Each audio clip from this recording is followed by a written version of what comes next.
So a few days after the last vlog, Storm Bella hit the Scottish Highlands, and even though where we live it was sea level, so it was just pure 2 days of rain, up in the glen itself it was a nice thick blanket of snow. So that got me thinking, why don't I do a video on how to shoot landscape photography when it's covered in snow?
So shooting in the winter is really quite tricky, I find sometimes, and the reason for that is everything just looks all the same. You've lost that texture, and even though to the human eye it absolutely looks stunning, shooting in snow I find quite tricky. If you've got so much snow that it's just a blanket of white everywhere, then you really do lose those textures and you lose that depth to the photograph. Today it's actually not too bad because we've only had a light dusting, not too thick. So you can still see some detail in the mountains, but you still need to find some contrasty areas to get it to work. So it's really tricky with the snow, and it's really about the location. You've got to find that contrast.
We've been here an hour now, and it's I can just see that gap in the clouds. This is what waiting for the light is all about.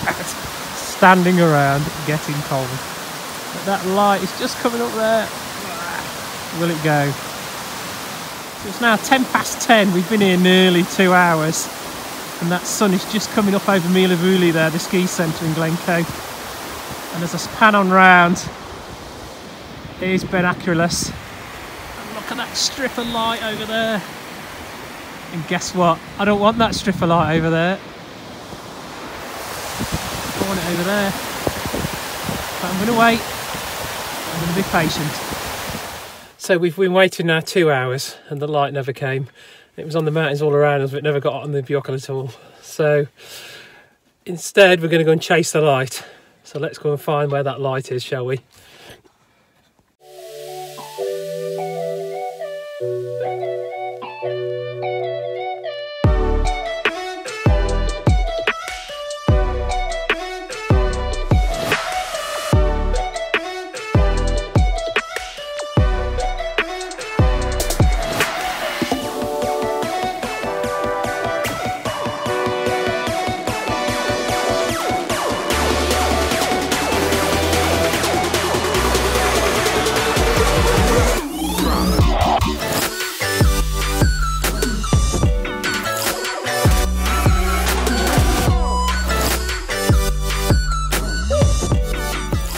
So we just left the last location and then driving along, of course the light's rubbish, and then of course you're away and the light goes absolutely stunning. So we were driving down Glencoe here and I stopped off at this. This is a classic spot. This is the waterfall on the River Coupon coming down to Glencoe, and it's a bit of a cliche shot, it's a bit of an iconic shot, but sometimes you just got to go with the light, and that light was dictating us to get onto this buckle here. So we quickly slammed on the brakes, jumped out the car and got to this location and got the shot we got.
In photography, your light is your paintbrush.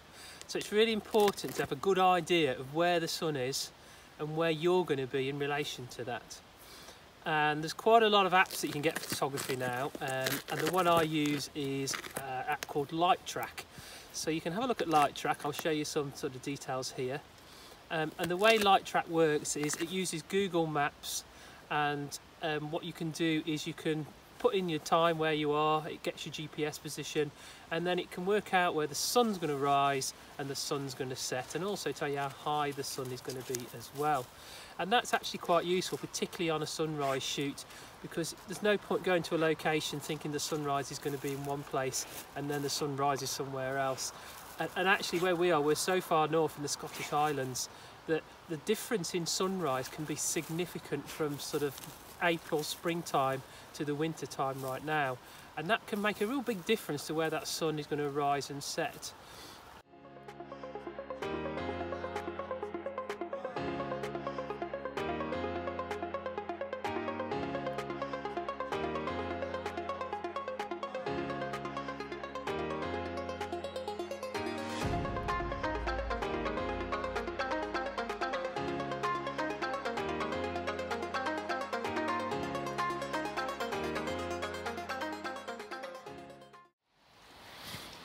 So when we're talking about trying to shoot a landscape in the snow, then it is about the location.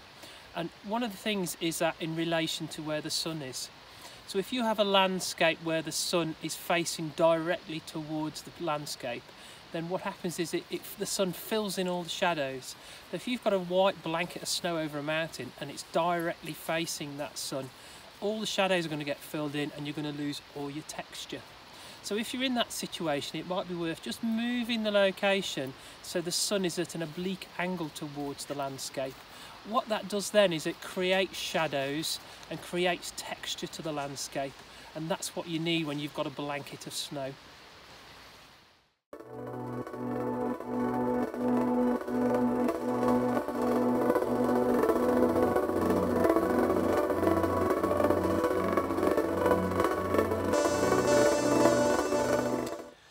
So I've managed to get back home and drop the father-in-law off, and then just driving past Loch Leven here, and the light is fantastic and the water is crystal clear, so I just couldn't help myself. So I've actually gone and got the drone back out, and we've taken a few drone shots of this beautiful vista here. I'll turn you around, and that's the lovely vista there. The light's just gone a little bit, but I'm hoping that there's something worthwhile in there.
Right, here we are. This is early in the morning before sunrise, and we're shopping for Wellingtons. This cameraman, I tell you, he's not exactly Spielberg, is he?